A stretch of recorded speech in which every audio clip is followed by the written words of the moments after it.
হাতে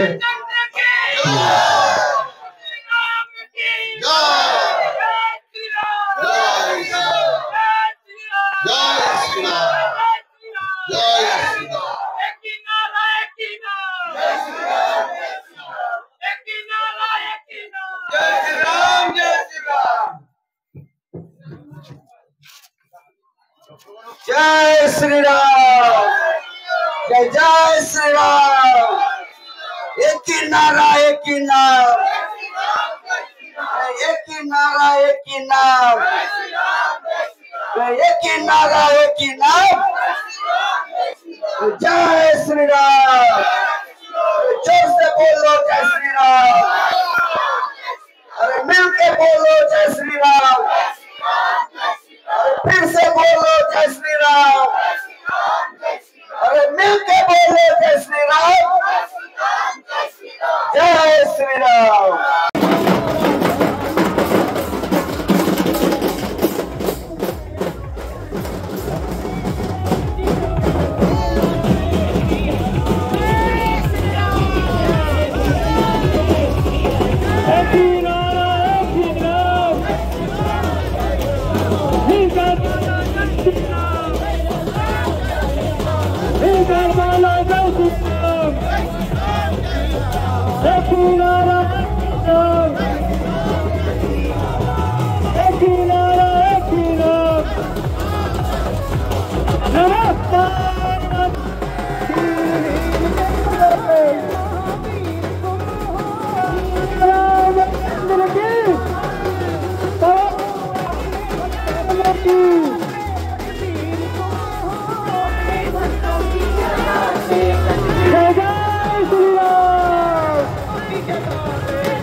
হিন্দুর মেয়ে, আমি সনাতনী হিন্দু। আমি ছোটবেলা থেকে আমার দেব দেবীকে অস্ত্র হাতে দেখে এসেছি, পূজা করে এসেছি। মা দুর্গার হাতে অস্ত্র, মা কালীর হাতে অস্ত্র, আমাদের সমস্ত সনাতনী হিন্দু দেব দেবীর হাতে অস্ত্র থাকে। তাই আজকে রামনবমীতে আমরা অস্ত্র তুলে নিয়েছি। এই শিক্ষা আমরা আমাদের সনাতনী হিন্দু থেকে পেয়েছি, হিন্দুত্ব থেকে পেয়েছি, দেব দেবীর থেকে পেয়েছি।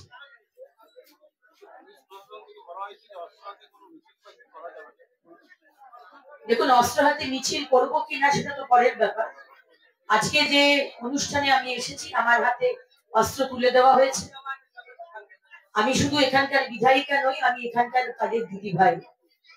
এবং এখানে পশ্চিমবঙ্গে, বাংলাদেশে যেরকম সনাতনী হিন্দুরা আজকে সংকটে রয়েছে, তাদেরকে হত্যা করা হচ্ছে, আজকে পশ্চিমবঙ্গ সনাতনী হিন্দুরা তারা অত্যন্ত কষ্টে রয়েছে, তাদের অস্তিত্ব নিয়ে সংকট হয়ে গেছে। সুতরাং তারা আমার হাতে তুলে দিয়েছেন দিদিভাই হিসেবে তাদেরকে রক্ষা করার জন্য।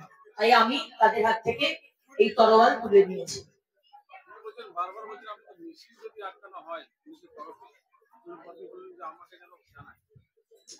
আমার আসানসোল শুধু দক্ষিণ নয়, আসানসোল জেলাতে যেখানে পুলিশ এবং প্রশাসন আমাদের এই মমতা ব্যানার্জির তুষ্টিকরণের সরকারের যে মুখ্যমন্ত্রী মমতা বন্দ্যোপাধ্যায়, সেই তুষ্টিকরণের জন্য যদি রামনবমীর মিছিল আটকান, তাহলে আমাকে অবশ্যই জানাবেন, আমি অবশ্যই আপনাদের পাশে গিয়ে দাঁড়াবো।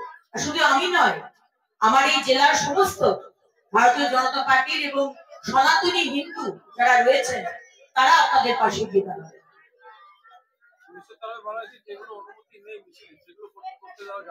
নিয়ম সবার জন্য এক হওয়া দরকার। যদি মুসলমানরা, যদি সংখ্যালঘুরা মোহরমের দিন তরোয়াল হাতে, লাঠি হাতে, বিনা পারমিশনে বা পারমিশন নিয়ে যদি তারা মিছিল বের করতে পারে, যদি তারা তাজিয়া বের করতে পারে, তাদের রুট যদি চেঞ্জ না করা হয়, তাদের যদি পারমিশন দেওয়া হয়, তাদের যদি অস্ত্র হাতে খেলা দেখাবার পারমিশন দেওয়া হয়, তাহলে সনাতনী হিন্দুদের দেওয়া হবে না কেন? সনাতনী হিন্দুদের জন্য এই পশ্চিমবঙ্গ, বাকিদের জন্য পশ্চিমবঙ্গ নয় তা বলছি না, কিন্তু দেশ ভাগ করেছিলেন জওয়াহরলাল নেহরু, মহাত্মা গান্ধী, জিন্না, ধর্মের নিরিখে। তাহলে দেশটা ভাগ করার পরেও আজকে পশ্চিমবঙ্গ আমরা পেয়েছি ডক্টর শ্যামাপ্রসাদ মুখার্জির জন্য বাঙালি হিন্দুদের সারা পৃথিবীতে একমাত্র বাসস্থান। সেইখানে আপনারা দুর্গাপুজো করতে দেবেন না, রামনবমী করতে দেবেন না, এটা তো আমরা মেনে নেব না, বসে বসে মেনে নেব না। তাই মুখ্যমন্ত্রীকে বলবো ধর্ম নিয়ে রাজনীতি করবেন না। আপনি ধর্ম নিয়ে রাজনীতি করছেন, ঈদের মঞ্চে গিয়ে আপনি ধর্ম নিয়ে কথা বলেন, রাজনীতি নিয়েও কথা বলেন। তাই আজকে যদি আমাদের মিছিলকে আটকানো হয় আমরা কিন্তু তার প্রতিবাদ করব, প্রতিরোধ করব। দিদি, সকালে দেখা গেল তরোয়ালাতে, আবার বিকেলে ত্রিশুলাতে, কি বলবেন? তো দারুণ ছিল। ছোটবেলা থেকে বড় হয়েছি মা দুর্গা মা কালীকে দেখে। মায়েরাই শিখিয়েছেন যে কোনো অন্যায় হলে নিজেদের রক্ষা নিজেদেরকেই করতে হবে। তাই আমরা শুধু অগ্নিমিত্রা নয়, বাংলার প্রত্যেকটি মেয়ে আজকে মা দুর্গা। নিজেদের রক্ষা নিজেদেরকে করতে হবে। পশ্চিমবঙ্গে মহিলাদের কোথায় সম্মান, কোথায় সুরক্ষা, সে তো আপনারা সবাই জানেন। তাই ভাইরা আজকে ভাইদের রক্ষা, বোনেদের রক্ষা, সমাজের রক্ষার জন্য সকালে তরোয়াল আর বিকেলে ত্রিশূল দিয়েছে। তাই তুলে নিয়েছি হাতে। আগামী দিনে হতে পারে সেটার ব্যবহার করার দরকার হবে। আর 26-এ মোদী সরকার চলে এলে তাহলে তো আর রাম রাজত্ব। আমরা রাম, প্রভু রাম এক তো ভগবান, দ্বিতীয়ত রাম আমরা কিসের জন্য জানি?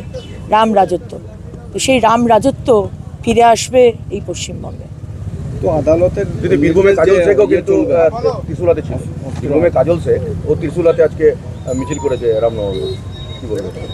কাজল শেখের সাথে অগ্নিমিত্রা পালের তুলনা করবেন না। কাজল শেখ, তার বিষয়ে কিছু বলতে চাই না। অগ্নিমিত্রা পাল আজকে সমাজসেবা করার জন্য আজকে এখানে এসেছেন।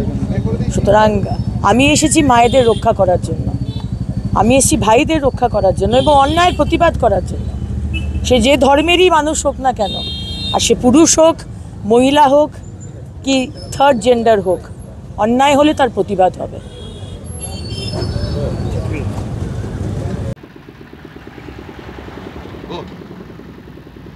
এই অগ্নিমিত্রা পালকে দেখলাম যে যে আগ্নেয়াস্ত্র অস্ত্র হাতে মিছিল করছে, কি বলবেন? না, এটা স্বাভাবিক, এটা স্বাভাবিক ওনাদের কাছে। কারণ ওনারা রামনবমীর পুজো, উপাসনা, শোভাযাত্রার থেকেও বেশি ওনারা সরকার, রাজ্য সরকার যেটার ওপর বিধি নিষেধ বিজ্ঞপ্তি দেবেন, ওনারা সেটাকেই চ্যালেঞ্জ জানাবেন। তো সেটাই বলা হয়েছে। রাজ্য সরকার পরিষ্কারভাবে জানিয়ে দিয়েছে যে রামনবমীর পুজো, শোভাযাত্রা, এতে কোথাও রাজ্যের কোনো বাধা নিষেধ নেই, প্রত্যেকে এটা পালন করতে পারেন। আমরাও করে এসেছি, একটু আগে পাগড়ি বিতরণে ছিলাম রামনবমীর, আবার আমরাও শোভাযাত্রা আমাদিকেও দেখতে পাবেন। কিন্তু বিজেপি রামনবমীর থেকেও বেশি এটাকে ধর্মীয়ভাবে ব্যবহার করতে চাইছে এবং পুজোর থেকে বেশি আপনার এখানে ধর্মীয় বিভেদ সামনে এলে যে জিনিসের ঘটনা আপনি দেখতে পান। এখন অগ্নিমিত্রা দেবীকে দেখেছেন, বিকেল অবধি অনেক ওনাদের দলের সামনের সারির নেতৃত্বকে দেখতে পাবেন একই ধরনের ঘটনা করে উল্লাস করছে। অস্ত্র হাতে নিয়ে কি বলবেন? না, অস্ত্র হাতে নিয়ে পশ্চিমবঙ্গ সরকার তো বিজ্ঞপ্তি দিয়েছিল যে অস্ত্র হাতে নিয়ে করা যাবে না। কিন্তু ভারতীয় জনতা পার্টি তো রামনবমীকে আর হিন্দুদের সনাতনী যে আমাদের পুজো সেখান থেকে সরিয়ে তারা তাদের একটা ধর্মীয় বিষয়ের সাথে জড়িয়ে দিয়েছে।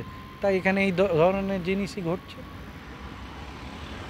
বিভিন্ন জায়গায় একটা আতঙ্কের পরিবেশ আছে বলে তারা বলছে এবং রামনবমী পুজো করতেও অনেকে নাকি ভয় পাচ্ছে।